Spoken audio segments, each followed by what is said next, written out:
দোষররা আমাদেরকে রাস্তায় উঠতে দেয়নি, বাজারে উঠতে দেয়নি, আমরা ঠিক মতো করে ঘুমাইতেও পারিনি। ফারুক হোসেন ও আসলে এই দলের ত্যাগী নেতা, ও জেল খেটেছে, মায়ের খেয়েছে। যে উদ্দেশ্যে মানববন্ধন এবং মিডিয়া ভাইরা যারা এসেছেন, আপনারা সবাই অবগত। আমার পক্ষ থেকে আমার গ্রামবাসী এবং চৌদ্দ ইউনিয়নবাসীকে ধন্যবাদ জানাই যে আজকে তারা এই মানববন্ধনে উপস্থিত হয়েছে, এবং মিডিয়ার ভাইদের প্রতি আমার ধন্যবাদ এবং কৃতজ্ঞতা থাকবে যারা অনেক কষ্ট করে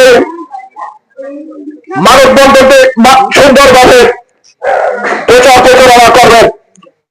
প্রিয় এলাকাবাসী, আপনারা জানেন দীর্ঘ 17টি বছর আমরা আন্দোলন সংগ্রামের মাধ্যমে একটি সুদিন আনতে পেরেছি।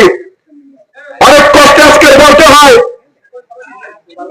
দীর্ঘদিনের যতগুলো আন্দোলন সংগ্রাম হয়েছিল পাথরঘাটা শহরে,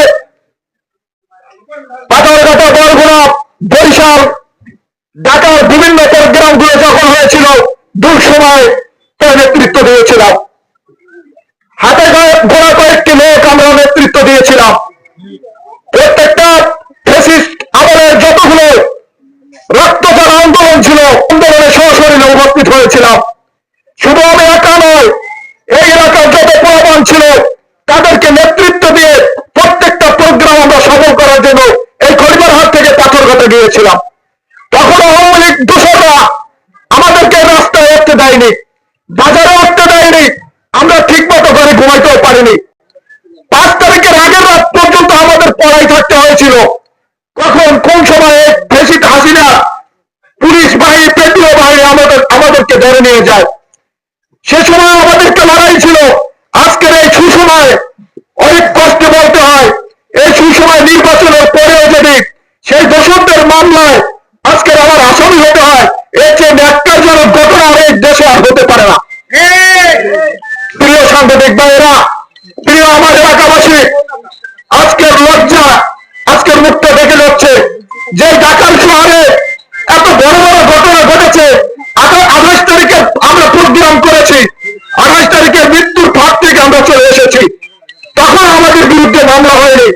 কিন্তু আজকে সেই ঢাকা শহরে মামলা হয় প্রাইম ইউনিভার্সিটি, একটা কলেজ, বিশ্ববিদ্যালয়। সেই বিশ্ববিদ্যালয়ে কখন কোন সময় মারামারি হয়েছিল আমি আদৌ কিছু জানি না। কিন্তু গতকালকে থানা থেকে যখন আমাকে ফোন দেয় যে আপনি কোথায়, আমি বলছি আমি আমার এলাকায় আছি, আপনি একটা থানায় এসে দেখা করেন। আমি বললাম কেন, আমি থানায় কেন আসবো, কোনো ঝামেলা আছে কিনা? বলছে আপনার নামে একটা মামলা আছে, তদন্তের জন্য এখানে নোটিশ আছে, আপনি একটা থানায় দেখা করেন, ওসি স্যারের সাথে দেখা করেন। আমি তাৎক্ষণিক আমি থানায় যাই, দেখা করি, কারণ আমার জানা মতে আমি এমন কোনো অপরাধ করি নাই যে অপরাধের কারণে আমার মিথ্যা মামলা হতে পারে আমার বিরুদ্ধে, আমাকে না জানে মামলা হতে পারে, এই ধরনের কোনো অপরাধ আমি করি নাই। যার কারণে আমাকে ডাকার সাথে সাথে আমি থানায় যেয়ে হাজির হয়েছি। যে শুনি আমার নামে এরকম একটা মিথ্যা বানোয়ার, একটা অদ্ভুত মামলা আমার নামে দিয়েছে, যেটার কোনো ভিত্তি নেই, যেটা কোনো ভিত্তি ছিল না, যেটার জন্য আমি কখনো আশাও করি নাই।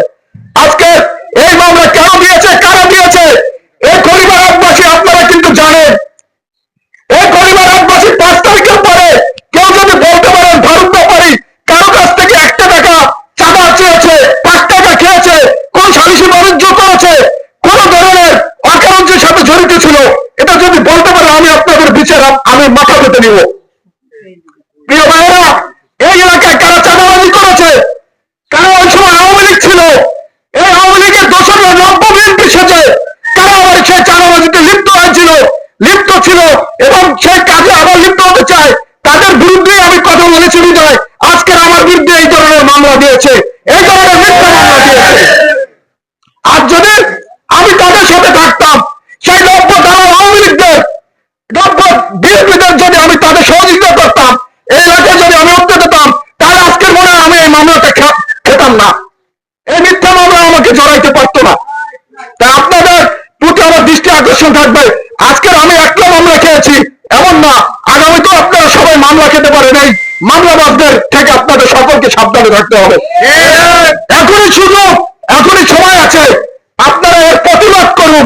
এই এলাকায় নব্য যারা বিএনপি, যারা আওয়ামী লীগের দোসররা, তারা এই এলাকায় যারা আসতে চায় তাদের প্রতি সজাগ থাকে, নচেত আপনারা কিন্তু এর চেয়ে বড় বিপদে পড়বেন।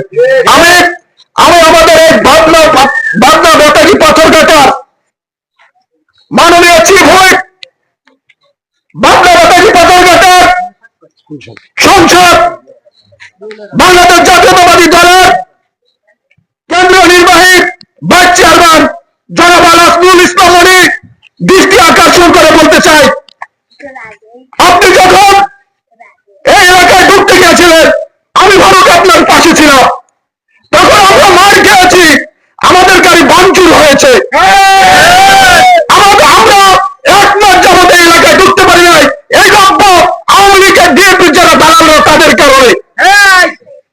তারা আমাদের এক মাস এই এলাকায় ঢুকতে দেয় না, আমাকে এক মাস পালিয়ে পালিয়ে বেড়াইতে হয়েছিল। আজকে আপনার নির্বাচনের সময় আমাদের সাথে এই নির্বাচন নিয়ে অন্য পার্টিদের সাথে মারামারি হয়েছিল, তখনও তারা তাদেরকে ইন্ধন দিয়েছিল, ওই ইন্ধনে তারা আমাদের বিরুদ্ধে মামলা দিয়েছে। আজকে আপনার প্রতি দৃষ্টি আকর্ষণ থাকবে, আমি আপনার কর্মী, আমি এই নির্বাচনের সময় আপনার প্রত্যেকটা প্রোগ্রাম আমি করেছি, প্রত্যেকটা গ্রামে গ্রামে গিয়েছি, প্রত্যেকটা ওয়ার্ডে ওয়ার্ডে গিয়ে আপনার জন্য ভোট চেয়েছি, আপনাকে জয়যুক্ত করার জন্য আমার আপ্রাণ চেষ্টা ছিল। আমার এলাকার লোকেরা আপনাকে ভোট দিয়েছে, আমার ফ্যামিলির লোকেরা আপনাকে ভোট দিয়েছে। আজকে আপনি এমপি হয়েছেন, মাননীয় চিফ সাহেব হয়েছেন, আপনার প্রতি আমাদের দৃষ্টি আকর্ষণ থাকবে। আমার যে বিরুদ্ধে এই মিথ্যা বানোয়াট মামলা দিয়েছে, এটা যেন অচিরে প্রত্যাহার করা হয় এবং যারা দিয়েছে তাদের বিরুদ্ধে আপনি ব্যবস্থা নেবেন, সুন্দর এবং স্বচ্ছ একটা তদন্ত করে দেখবেন আসলে এই মামলাটা কারা বসিয়েছে। ঢাকা শহরে তো আমার কেউ চিনে না, আমার নাম ফারুক ব্যাপারী, এই আমার বংশের নামও তারা জানে না। আমার বাবার নাম নুল ইসলাম ব্যাপারী, সেই ব্যাপারী বংশের নামও ঢাকার মানুষ জানে না। আপনার দৃষ্টি আকর্ষণ করছে এই জন্য খুব সুন্দরভাবে ফারুক ব্যাপারী, নুল ইসলাম ব্যাপারী, সব দক্ষিণ গ্রামপাড়া, 6 নং ওয়ার্ড, 3 নং 14 ইউনিয়ন, পাথরঘাটা, বরগুনা সুন্দরভাবে লিখে দিয়েছে। কারা দিতে পারে এটা আপনার কাছে আমার দাবি, আপনি এভাবে সুন্দরভাবে একটা তদন্ত করে এটা সুরাহা দেবেন এবং এই মামলা যেন অচিরে প্রত্যাহার হয় সে ব্যবস্থা করবেন। এবং এই নব্য বিএনপি যারা এই নব্য বিএনপি হয়ে আমাদের মান সম্মান ক্ষুণ্ণ করার চেষ্টা করে, আপনার যে এই এলাকায় সুনাম আছে সেই সুনাম নষ্ট করার চেষ্টা করে, তাদেরকে বিচারের আওতায় আনবেন। আমি এই বলে আপনাদের সবাইকে ধন্যবাদ জানাচ্ছি বাংলাদেশ জাতীয় দলের পক্ষ থেকে এবং আমাদের দলের চেয়ারম্যান এবং প্রধানমন্ত্রীর পক্ষ থেকে। তো আসলে আজকে যে বিষয়টা নিয়ে আমি দেখছি যে ফারুক হোসেন ও আসলে এই দলের ত্যাগী নেতা, ও জেল খেটেছে, মায়ের খেয়েছে, পথে ঘাটে লাঞ্ছিত হয়েছে, আজকে বিএনপি ক্ষমতায় আসছে, আজকে অবশ্যই মানুষের সেবা করবে, মানুষের পাশে দাঁড়াবে, এইটাই স্বাভাবিক। কিন্তু দুর্ভাগ্য হলো সত্য যে আসলে ওর বিরুদ্ধে আমি কালকে দেখলাম একটা মামলা হয়েছে ঢাকাতে, একটা ভার্সিটির ওখানে ঝামেলা হয়েছে, সেইখানে ওর নামে মামলা হয়েছে। তো আসলে এটা কোনোভাবেই মানা যায় না। তার এর কারণ হয়েছে এটা যে আপনাকে আগে জানিয়ে দিয়েছি যে আসলে একটা ত্যাগী ছেলে, বিএনপি একটা ত্যাগী ছেলে, যে আজকে বিএনপি ক্ষমতায়, সে অন্যায় যদি করে, অন্যায় হলে তার মামলা হতো, সেটা আমার আপত্তি ছিল না। কিন্তু অন্যায় করে এবং সে ভার্সিটিটা হয়তো চেনে না আমার জানা মতে, কারণ এই টাইম ভার্সিটিটা ওর চেনার কথাও না, কারণ ওখানে কখনো বোধহয় যায়নি। তো সেই কলেজে সম্ভবত একটা ঝামেলা হয়েছে, সেখানে ওকে মামলায় জড়িয়েছে। এটা ষড়যন্ত্রমূলক। যারা এখানে ইতিপূর্বে ষড়যন্ত্র চালিত, এখন তারা আবার এই ষড়যন্ত্রে লিপ্ত হয়েছে যে ও এখানে মানুষের সেবা করে, মানুষের পাশে থাকে এবং বিএনপি করে। এটাই ওর অপরাধ। ওর অপরাধটাই হলো যে ও বিএনপি করে এবং মানুষের সেবা করে। তাই যারা এর বিপরীতে আছেন তারাই বললো যে এই মামলাটা দিয়েছে। আসলে আমি প্রকাশ্যে বলতে চাই না যে এটা এলাকার মানুষ আসলে অনুভব করে বা এটা মানুষ কে করছে, এটা আসলে অনেকেই মানুষ অবহিত যে এটা করতে পারে কি।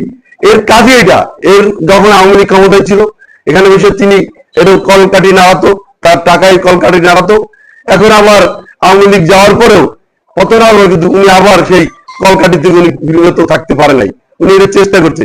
তা আমি আপনাদের মাধ্যমে অনুরোধ করব যে এই প্রশাসনকে অনুরোধ করব যে আসলে সুষ্ঠু তদন্ত সাপেক্ষে যেখানে মামলা হয়েছে সেখানে সুষ্ঠু তদন্ত সাপেক্ষে এটা বিচার হওয়া উচিত, এবং জাতীয় সংসদের মাননীয় চিফ হুইপ মহোদয়ের আলহাজ নুর ইসলাম মনি সাহেবের মাধ্যমেও আমরা এটা সুষ্ঠু তদন্ত সাপেক্ষে আমরা বিচার চাই।